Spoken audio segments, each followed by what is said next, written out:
Shalom up him. So as to begin with, Alhamdulillah, Masham, the point of God, Yahshua, Mashiach, Mashirah Qadash. And what that means is all praises to the Most High Yahweh, for the name of Yahshua. And says the point of God, which is ancient Lord, and also Allah Shajah, which is the title for Yahweh. So obviously I'm saying all praises to all the power almighty Yahweh. And also the ancient Lord Yahushua, because obviously he's the Lord of all lords. That's one of Yahushua's titles. And the topic today is talking about Esau's folly, Esau's wickedness. As we know in this kingdom, all the wickedness of Edom is rooted back to Esau as well. And then from the time that Esau obviously had that rage, had that hate against Jacob, obviously that's within most Edomites of today. And of course, the folly as well, because of the fact that Esau still has his pride to keep his agenda going when he knows that Yahweh is still going to destroy him. And the scripture says that his kingdom is going to be destroyed as well. That's part of his folly, and that's pretty much the topic for today. But anyways, I think first scripture, I'll say it here. Let's see.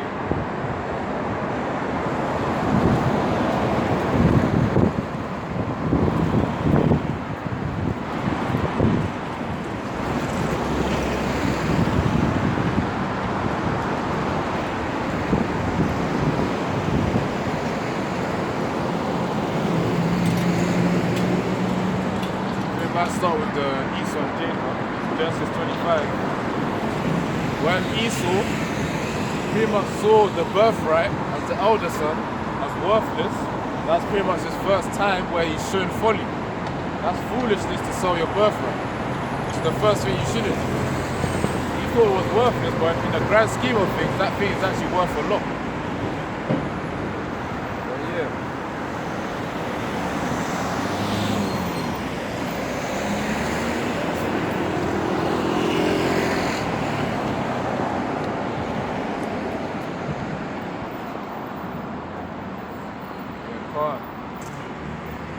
So it says here,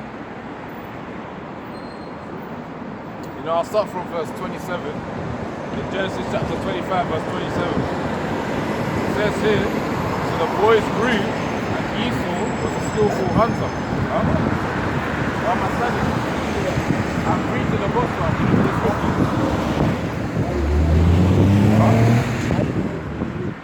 Sorry? Other place. I should preach in another place. I'm just going to be preaching here. Sometimes there's actually some bug outs out here.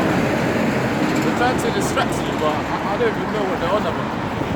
But yeah, we've got to keep going with the works, consistency, no matter what people say. But yeah, I think that was the Ishmaelite right there.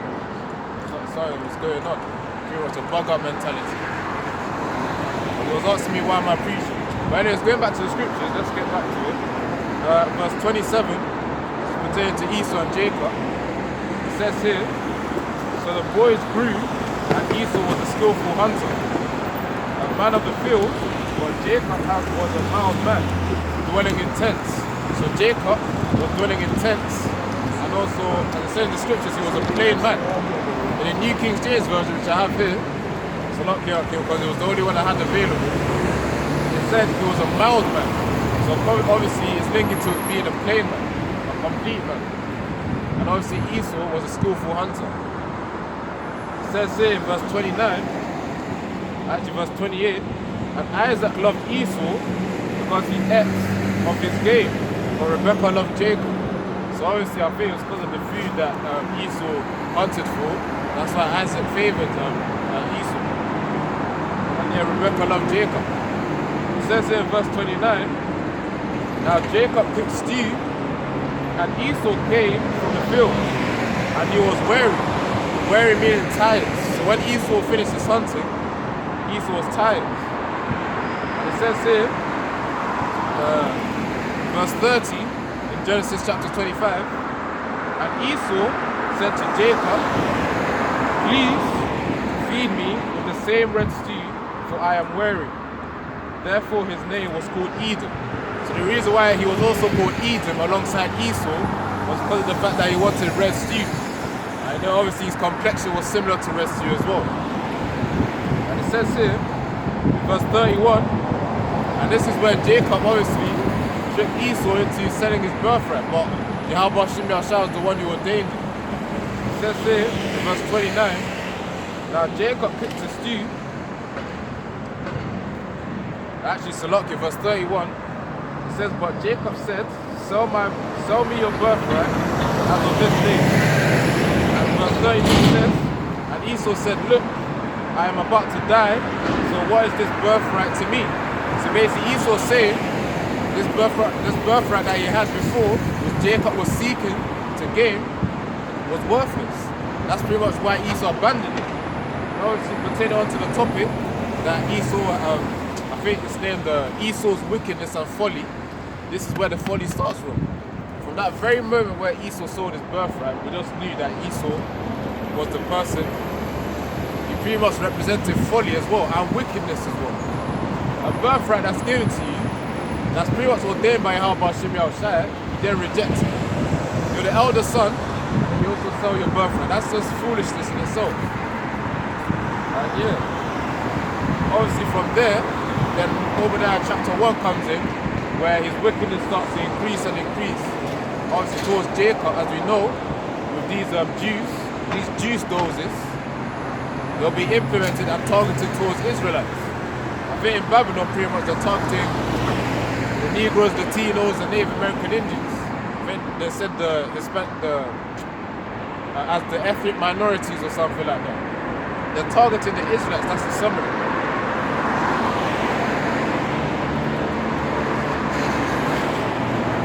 Yeah, so it says here, Jacob took it seriously, so he wanted Esau to swear, which is pretty much before he sold his birthright to Jacob, to him. It's verse 33, Genesis chapter 25, verse 33. It says here, then Jacob said, swear to me as of this day. So Esau swore, so it says, so he swore to him and sold his birthright to Jacob. Verse 34.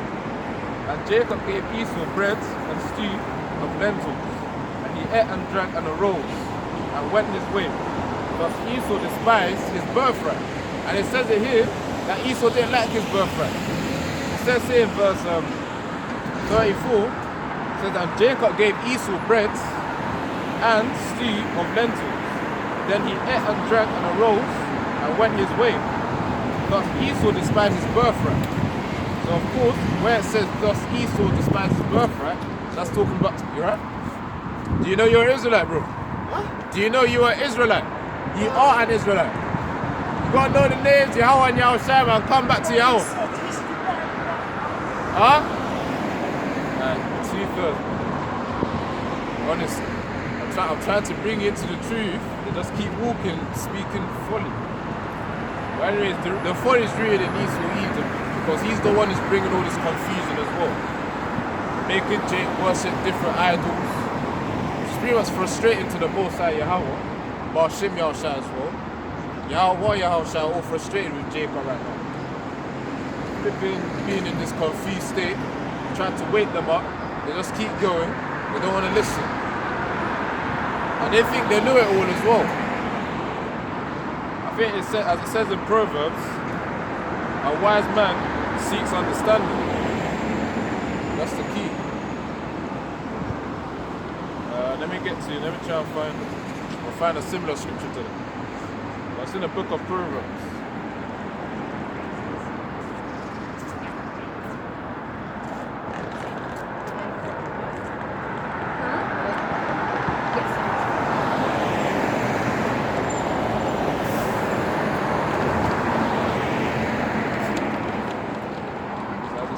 Proverbs chapter 15, verse 14, it says, the heart of him who has understanding seeks knowledge. And it says here, but the mouth of fools feeds on foolishness. And obviously that's pretty much Jake right now. Out here, you learn about the truth, then you just keep going, and you don't want to repent to come back to Yahweh Yahushua. You just worship idols, which are pretty much going to lead to your destruction. And that's just folly of Jake right here. And ultimately, as I said before, that's rooted in Esau, bring that confusion of different religions, different idols pretty much. There's anything that's worship that's not Yahweh Hashem Yahushai, it's pretty much idolatry. Yeah. It says in Proverbs 15 verse 14, I'll read it again. The heart of him who has understanding seeks knowledge, but the mouth of fools feeds on foolishness. So can't. Obviously if Jake really had understanding, I want to talk about the 1/3. You know, the 1/3 are going to cleave onto the word of Yahweh Hashem Yahushai. So the heart of him, the mind of him, who has understanding seeks knowledge. So of course, the true knowledge of which we're supposed to seek is those within the scriptures. The understanding of the scriptures, the proper breakdowns, and the prophecies as well. And as you know, we're living in those times. As Yahushua warned in Matthew 24.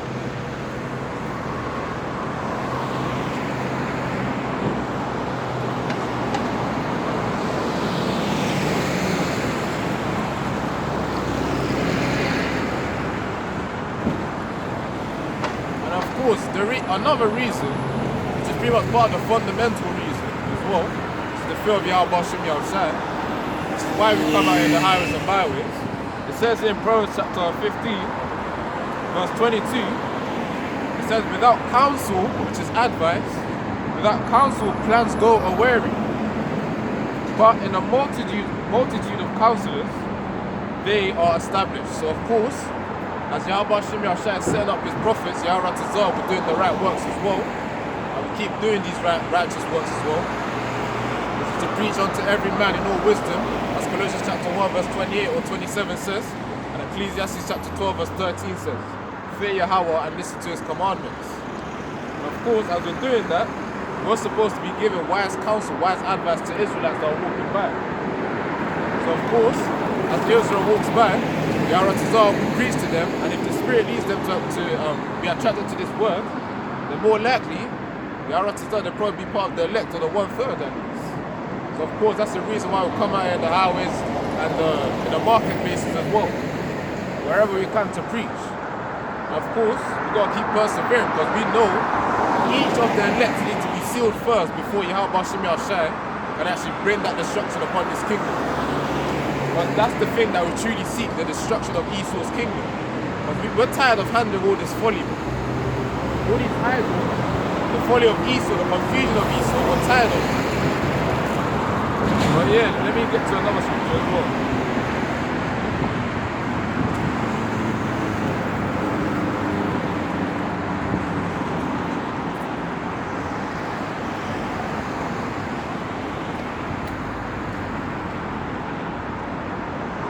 Continue on to that folly as well. We got the I don't even know how to call them right now. You know what, if it gets a strike, it gets a strike. But yeah, you know this LGBT thing community, they've got sandwiches right now that are being sold in M&S, which I need to do a video on as well, where they're pretty much misusing the significance of Yahweh Hashem Yahushai bringing that rainbow to Abraham when he said he isn't going to flood the earth again. That's what Esau's doing, he's twisting the significance of that rainbow. And ultimately, Yahweh Tazar, what was supposed to do, so lock you up. Yeah, again, let me get back to the point. I saw something, so I don't know if I need to relocate camp. But anyways, let's get back to it. So, yeah, again, I need to do a video on it, on that LGBT thing, where they're bringing food now that's related to being gay and lesbian. And that's folly as well, as it says in, I think in Leviticus somewhere, it says man shall not lie with mankind. I think that's in Leviticus 25 or something. Man shall not lie with mankind, and of course, you shouldn't be having that same way you would treat a woman, who you would wife, you should be treating a man that way as well. That's the folly of it. But let me try and get that scripture so that you lot can be edified. This kingdom's falling up. I need to do a video, literally a sandwich which was prepped. They're just putting that symbol, that LGBT thing, which is a twisted version of what Yahweh Shimmy Ashai intended for that rainbow to mean on pretty much majority of products. Like yesterday, for example, when I was in my school for some meeting, they gave me some Skittles which was pretty much colourless, which is pretty much adding to that pride of that LGBT community. And of course, again, that's the folly of Esau. But obviously, Esau doesn't even know. He lacks wisdom, literally. He lacks wisdom. The wisdom of Yahweh Shimmy Ashai, to be precise. Because if he had some wisdom of Yahweh Shimmy Ashai, he wouldn't be persistent with his works, his evil works. That's why he's regarded as the foolish. And ultimately, in the kingdom, that shame is going to hit him. Yahweh Tazal will keep enduring. Then, when that moment comes in which we're going to be transferred from fishers to hunters, as it says in Jeremiah chapter 16, verse 16, Yahweh Tazal, we're gonna remove them from their places, from their high places, from their places of rulership. They're going to be gone. Eventually, that moment is going to come when Esau's rulership is going to be destroyed completely. And when they're going to be slaves and servants unto us, then they'll be calming down. Then the shame is going to come down as well. But yeah, let's get to a scripture. It says here,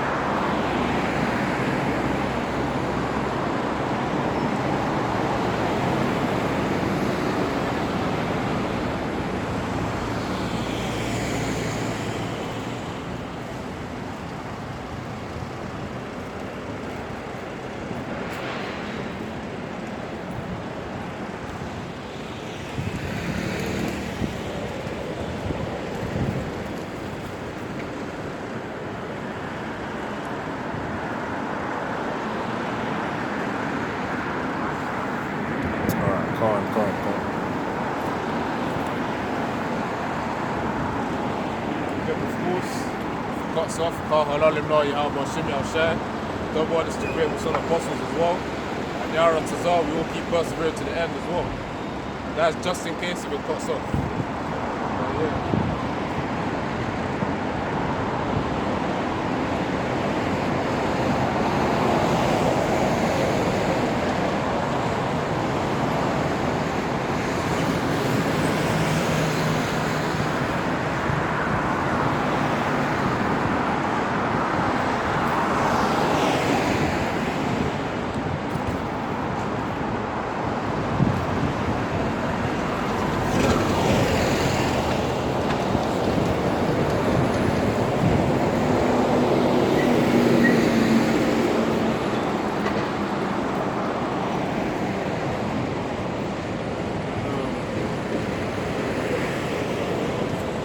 I can't really find the scripture currently, but it's pertaining to the fact where it says, man shall not lie with mankind. And of course, that's the folly of Esau that is trying to promote. It's pretty much trying to destroy masculinity, ultimately speaking. Although there'll be less men on this earth right now, in terms of mindset, that's what we're trying to bring, to raise that masculinity mindset as well.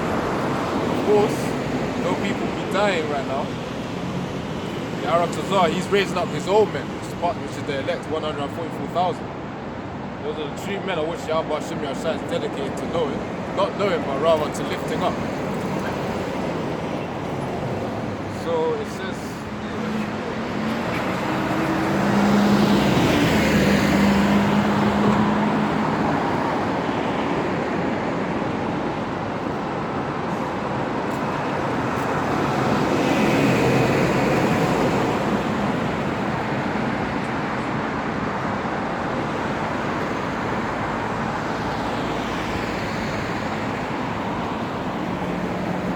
this is pertaining unto Israel as well. It says in Leviticus chapter 26, verse 21, then if you walk contrary to me and are not willing to obey me, I'll bring on you 7 times more plagues according to your sin. And of course, Jacob don't realize that. And obviously the heathens be the ones born in vain. As it says in 2nd Ezra chapter 6, verse 56, that they that are born in vain are regarded as a spittle, roughly paraphrasing. Of course, Esau's one of those heathens too. So as we know, as soon as he rejected that birthright, he pretty much walked contrary to Yahweh Shem Yahshua's will. Well, not contrary to his will, because we know Yahweh's will is always done no matter what. As it says in Colossians 1 verse 27, that, I'll get it right now, Colossians 1 verse 27 or 28. Well, actually verse 17, yeah.